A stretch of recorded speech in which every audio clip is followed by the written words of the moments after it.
Strong retort ఇచ్చినట్టే కనపడతా ఉంది. అయితే ట్రంప్ ఏమన్నారు అనే దానికంటే ముందు మోదీ మాట్లాడిన ఇందాక మాట్లాడిన హెచ్చరికతో కూడిన సందేశం మీద శ్రీనివాస్ గారు ఒపీనియన్ తీసుకుందాం. శ్రీనివాస్ గారు, మీకేమైనా మనం చాలాసేపు చర్చిస్తున్నాం కదా, 15 రోజుల నుంచి మొత్తం దీన్ని చూస్తున్నాం. మోదీ గారి డైరెక్ట్ అటాక్ ఎలా అనిపించింది? ఇక్కడ ఈ ఎంటైర్ ఎపిసోడ్లో ఇద్దరు బాగా అడ్వాంటేజ్ తీసుకున్నారు. నెంబర్ 1 పాకిస్తాన్, అక్కడ చావు దెబ్బ తిని దానికి ఆపోజిట్గా మేము అసలు రిక్వెస్ట్ చేయలేదు, వాళ్ళు రిక్వెస్ట్ చేసింది వాళ్ళే సీజ్ ఫైర్ కావాలని, మళ్ళీ మేము రిక్వెస్ట్ చేయలేదని, అలాగే చాలా ఘోరంగా నష్టపోయారు. అబ్బే మాకేం జరగలేదని, మొదట జరిగిందని, లాట్ ఆఫ్ కన్ఫ్యూజన్. మేకపోతు రెండో అడ్వాంటేజ్ ఏంటి అంటే మన ట్రంప్, మీరు ఇందాక ఒక మాట అన్నారు చాలా ఫన్నీగా, ఆయన అసలు ఒక దేశాధ్యక్షుడు చూపించవలసినటువంటి మెచ్యూర్డ్ పొజిషన్లో ఉండి ఆ విధంగా మాట్లాడడం చాలా ఆశ్చర్యకరం. దాన్ని చాలా సున్నితంగా మోడీ గారు తన యొక్క స్పీచ్లో ఎక్కడా కూడా కనీసం పేరు కూడా లేదు. అంటే చెప్పకనే మొత్తం యావత్ ప్రపంచానికి దీని యొక్క విషయంలో ట్రంప్ యొక్క రోల్ ఏమీ లేదు అనేటువంటి విషయాన్ని చాలా క్లారిటీగా చెప్పారు. మూడవది, రకరకాల స్పెక్యులేషన్స్ నడుస్తున్నాయి మన వాళ్ళ మధ్యన కూడా. అసలు పాకిస్తాన్కి ఎఫెక్ట్ జరగలేదు, అసలు ఆపరేషన్ సింధూర్ అనేటువంటిది పెద్దగా పాకిస్తాన్ ఎఫెక్ట్ చేయలేకపోయింది, ఇలాంటివన్నీ కూడా.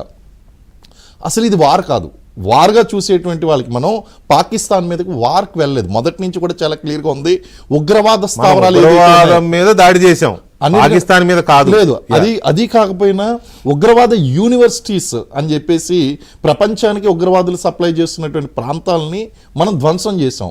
దానితో పాటు హీ హాజ్ ఎలివేటెడ్ అండ్ ఆ మేక్ ఇన్ ఇండియా కానీ, లేకపోతే మన ఆత్మనిర్భర్ భారత్ కానీ, వీటి ద్వారా ఈ లాస్ట్ 2 దశాబ్దన్నర కాలంగా మనం చేస్తున్నటువంటి ఆ యొక్క డెవలప్మెంట్ ఏదైతే ఉందో, ఆ టెక్నాలజీ ఇంప్రూవ్మెంట్ ఏదైతే ఉందో, ప్రపంచం అంతా కూడా అగ్ని గురించి వింది, ఆకాష్ గురించి వింది, అలాగే బ్రహ్మోస్ గురించి వింది. కానీ ఈరోజు లిటరల్గా మనం ఇక్కడ రేంజెస్లో కాదు, పాకిస్తాన్ మీద ఎక్స్పీరియన్స్ అండ్ వన్ మోర్ అండి, ఆయన సింపుల్గా చాలా ఒక విషయం చెప్పారు. మొదటి నుంచి కూడా పాకిస్తాను మేము న్యూక్లియర్ వెపన్ ప్రయోగిస్తాం అన్నారు. మరి సరిగ్గా శనివారం తర్వాత ఏం జరిగిందో తెలియదు కానీ మరి ఆ మాటే లేదు.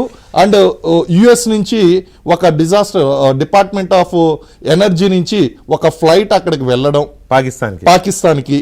అలాగే ఈరోజు చైనాలో టేక్ ఆఫ్ అయినటువంటి ఈజిప్షియన్ కార్గోలో బోరాన్ మెటీరియల్, అంటే ఆటమిక్ ఈ యొక్క రేడియేషన్ని కంట్రోల్ చేసేటువంటి మెటీరియల్ అక్కడ అన్లోడ్ చేయడం, ఇవన్నీ చూస్తుంటే there is something big has happened.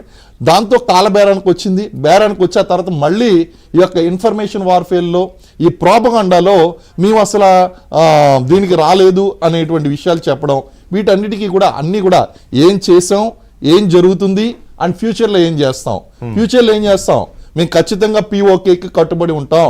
POK గురించి సరైనటువంటి సమాధానం రాకపోతే అవసరమైతే మళ్ళీ నెక్స్ట్ అటాక్ POK మీదే ఉంటుంది. నెక్స్ట్ ఒక్క ఉగ్రవాది దాడి జరిగినా సరే నెక్స్ట్ అటాక్ చేసేది POK మీదే. అది ఆల్రెడీ స్పష్టత వచ్చేసింది, డైరెక్ట్ గా చెప్పేశారు. మధుసూదన్ రెడ్డి గారు, ఇక్కడ రెండు విషయాలండి. ఒకటి, మోదీ గారి హెచ్చరిక, పాకిస్తాన్తో పాటు సహకరించాలను